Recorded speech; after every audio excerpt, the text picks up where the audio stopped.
So introducing another person that just randomly hopped on with her pinky in her nose is Lauren. She helps people deal with the remaining time they have with their lives. She tells them it's going to be okay even though their family's gone. Fuck. That's hospice. No. I work on the other side where people get better, okay? Oh, Keep going. Yeah. yeah, that part. Okay, so next question. I've been doing dance for about 8 years with breaks in between. I'm turning 15 this summer. How do I get the right training to be an actual dancer who performs with others? Is it too late? You are. Take class. No. You already are an actual dancer. It's fun. Like how even though you get a lot of the training, some people still feel imposter syndrome. Like I shouldn't be here. Yeah, seriously. Yeah. Like Sean, we talked about this lightly. So, but like, how did you guys feel? Like when you go into a rehearsal, it's like, holy shit, there's hella talented people here. Why am I here? I felt that recently. Huh? It took me someone above me to tell me after 5 years of dancing, after having moved to LA, after having taken part in a dance program, to tell me, but you're a dancer. And I was like, oh, maybe you're right. And it just shattered that old reality. So you already are, but if you want to dance with other people, then just start dancing with other people. Or because it depends on where you live too. Because we live in LA, where there's a plethora of crews to audition and dance with. If you might be like in a small town, either move, yeah, that's a good one, or start your own company. That's one option as well. I think there's two things I want to talk about. One is dancing with other people. So sometimes we think that we're like the only person who really likes dance and we keep it to ourselves. It's like, people are going to make fun of me if they think that I'm trying to dance and I don't know what I'm doing. And the person next to you is thinking the same thing.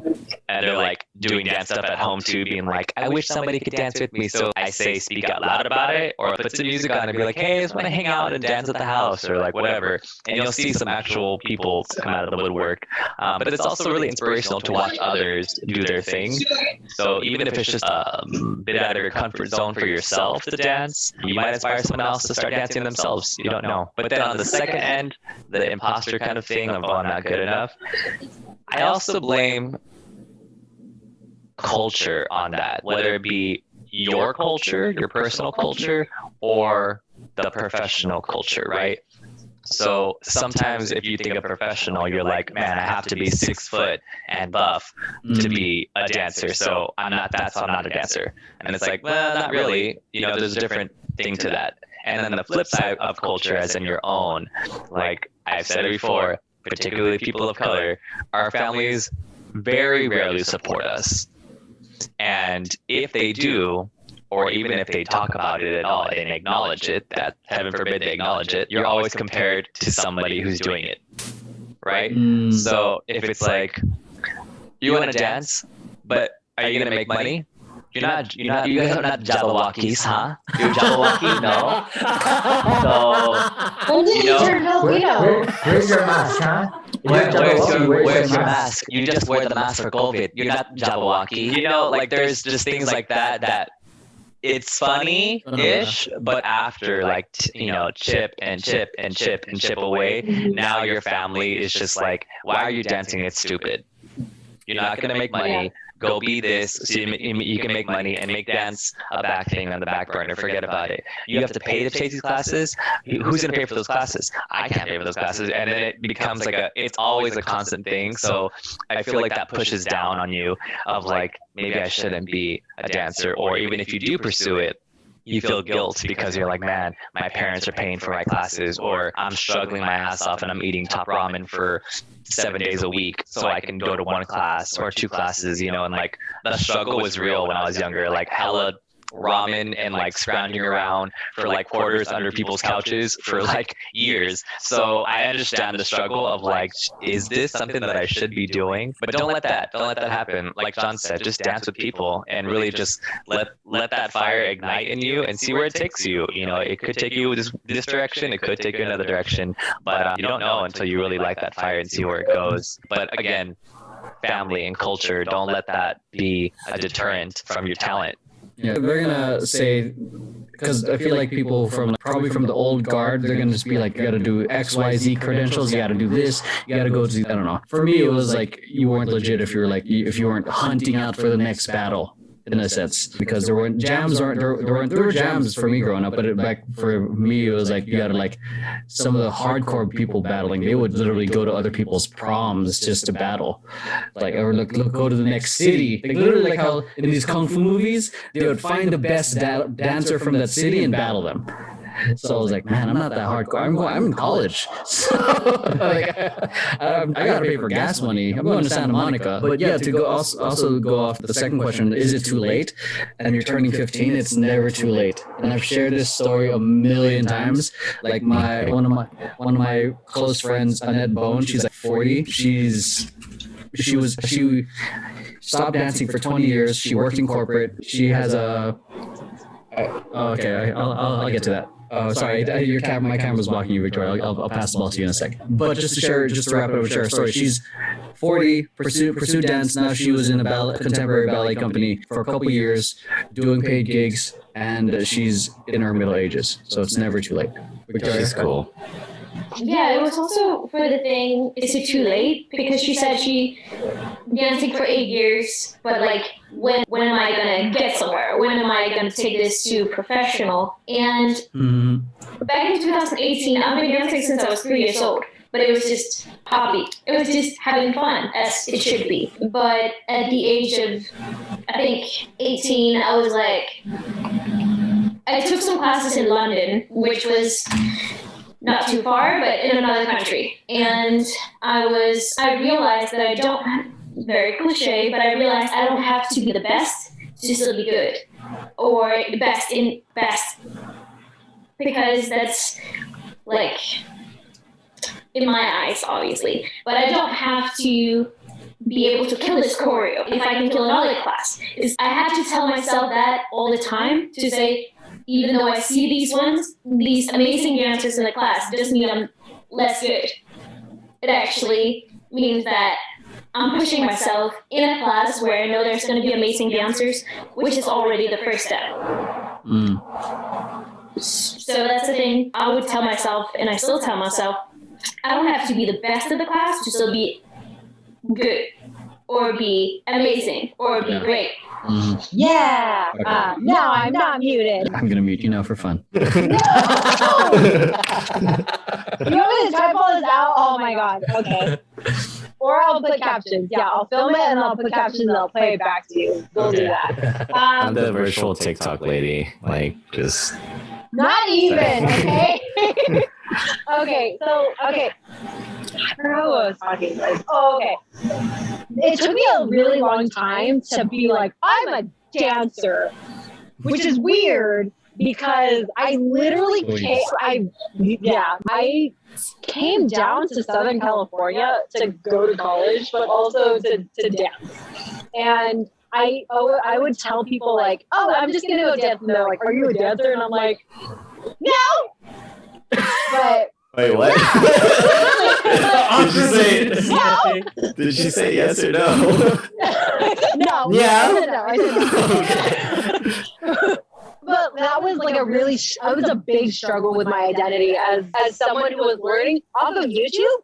And especially YouTube, which is crazy because now people are like, I have trouble learning off of the internet. I'm like, there's an entire generation of people who learned off of YouTube.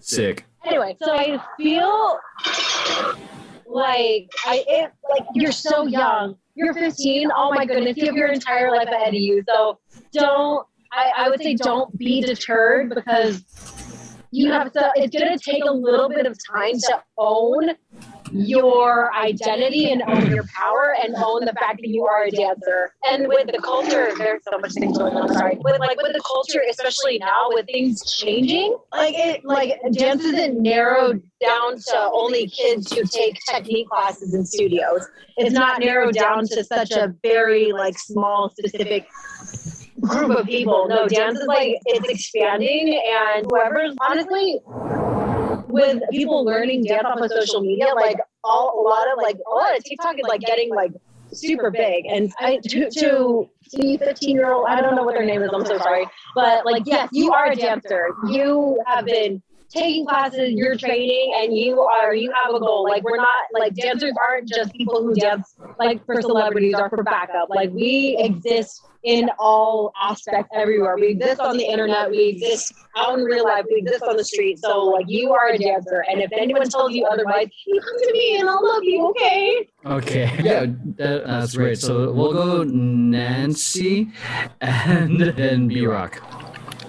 We're just focusing on this 15-year-old the whole time. Yeah. This is just my experience. I didn't start dancing until I was like maybe 11 or 12-ish. I took like maybe like a ballet class when I was like very young, but I didn't really get into it until I was in my double digits. And then I didn't even get paid for my first gig until I actually hit college. And I also agree that I don't think it's ever too late to find your passion and find something that you want to do for the rest of your life. Yeah, fair. Let's see. Great. And then some in the chat, Mariah says many K-pop idols don't start training until mid-teens. So yeah, I guess that's what we're echoing. Is like we're all sharing everything we're sharing here is like our own personal experiences. So B-Rock, go ahead. Yeah, so personally, like everyone, like 15, you still young. I didn't start really dancing till 18. So it's never too late. As long as you got that itch and got that drive, like, you're a dancer. Like, don't let anyone tell you otherwise. I'm 31 now, and I still want to dance. Like, I'm double your age. Shit, I'm double her age. Fuck. But yeah, I wanted to also comment on like the pasta, like the pasta when we went all the way back. Yeah. The pasta, about talking about do I belong here? Because I completely felt that and feel that still for the Shake It Out video. I don't know if y'all were there. Y'all saw me dancing with you guys when Liz was there. That was actually my audition that I pulled myself out of, because once we got to March Piece, Mark killed me, by the way. But like me personally, like I don't, no one knows this, but like me personally watching you guys, seeing where you guys were at, I was like, I don't belong here. I'm not at their level. I can't do this still. And I still believe that to this like very day, until I'm gonna call you out, don't hate me, but until I had like a recent talk with Sean not too long ago at the last rehearsal for our most recent video we did, because I told him straight up, I hate you guys so much because I wish I could still be doing that, what you guys do. I love you and hate you guys at the same time. Y'all killing it, and I wish I could still do it. Like, what Sean told me is like, you still can. You can still kill it. And having Sean around, like, encouraging me, and yeah, man, I'm having a bro moment with you right now, but like, I appreciate that so much, because that brought the fire back in me. That makes me want to re-audition again and do. Yo, I am older than most of Temper Tantrum, and I can still keep up.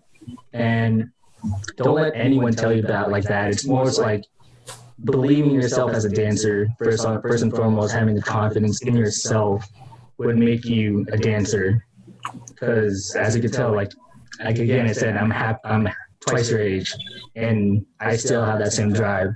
So it's never too late. Have that confidence in yourself. Don't let anyone tell you otherwise, especially yourself, and kill it and put your all into it, because no one can take that away from you. If you like what you're doing, then it's the best shit ever.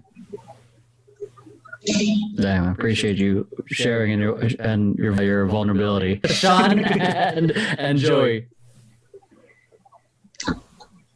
Okay, my bad. Joey, like, definitely was first. Okay, Joey. Go. All right, Joey, then Sean. Hey Nancy, can you mute yourself, please? Oh my God. So imposter syndrome, I definitely had that a lot. I started dancing late, just rock. Started in college, and then a lot of it was like in teams. So then we'd be like, okay, this piece is housing. Okay, learn a few steps in housing, got that. Then this piece is like locking, learn that. But I never learned the actual like true essence of those dances, which like when crew or getting in crews started slowing down, or I just did not have the energy to stay up and practice till 3 a.m. for a competition that we have never really placed or gotten high scores in. I was just like, you know what? I'm not gonna do this. There's so much energy like learning things precisely, and I just wanted to learn how to dance certain dances. So then taking class. Amazing people. It just took me back to spur one. I felt like I didn't know how to dance, all that. And then I joined the mob, and famous words of J. Chris Moore is, out of everybody in your whole friends, family group, if you're a dancer, they're the best dancer. And I was like, that's right. No one knows how to move like me. I don't know how to move. So then that plus like it's never too late. Yeah, people like if you have that itch, you'll start dancing, and whether or not you become famous or not, you tried it at least, and now you have that just set of skills. Like you tried, and maybe it's not dance, but you found like music. Like I've seen lots of people start and dance and then just do something completely off the rails, like designs or starting shows, managing shows. Do you guys know Dumbo from Poriotics? Yeah, he's a friggin' EDM DJ now. Yeah. He's huge in Asia. So, yeah. Speaking of Dumbo, I will end right there. I don't know how long we have left. That's why. All right, anybody else? Nah? All right, next question. Oh, I think Sean wanted to go, right? Ooh, Oh, sorry, Sean. Go ahead. no, you're good. My bad. I'll make it quick just because at this point I'm like piggybacking off what everyone said. But definitely for myself, because like I've been in and out of it for a few years, and like real quick, like I feel like I started late, and then I'm 33 now, and it took a special group of people to pull me back in. But you know what I'm saying, like definitely, if it's meant to be your life, I feel like my effort was to find my own lane with it. So if you're saying that because you feel like you're getting burnt out, or if you feel like because you feel like you can't keep up, there's so many avenues in dance that will help keep you in it. And again, if you're passionate enough, which I'm sure you are, like it'll help you find that lane for you. And we've got a room full of people that come from like different walks of life, that have different side stuff, and it all feeds back into it, and dance feeds back into what you do. Shoot, there was really one more thing, but yeah, I believe in you, whoever you are. But I really hope they see this, because that Yeah. because this words of encouragement isn't common, especially from family or peers who don't understand it. But that's why, like what Brandon said in this Zoom chat, is like your tribe is your vibe. So like finding people who are in the same journey as you is super important, because it's like then you don't feel alone. You feel like you don't have to carry this weight of wanting to follow what you love solo, so to speak. And then you start building courage to keep going forward. Yeah, find your tribe. The tribe is your vibe, man, because when you have people with like-minded kind of journeys around you, you empower and inspire each other. Even on your lows, you're like, yo, I failed today. And the other person's, that's okay, I failed yesterday. You know, so it's all part of it. Except you, Brandon. You never fail. To piss everyone off on the stream. Okay. That's pretty great. Wow, I'm glad we really took our time to encourage the youths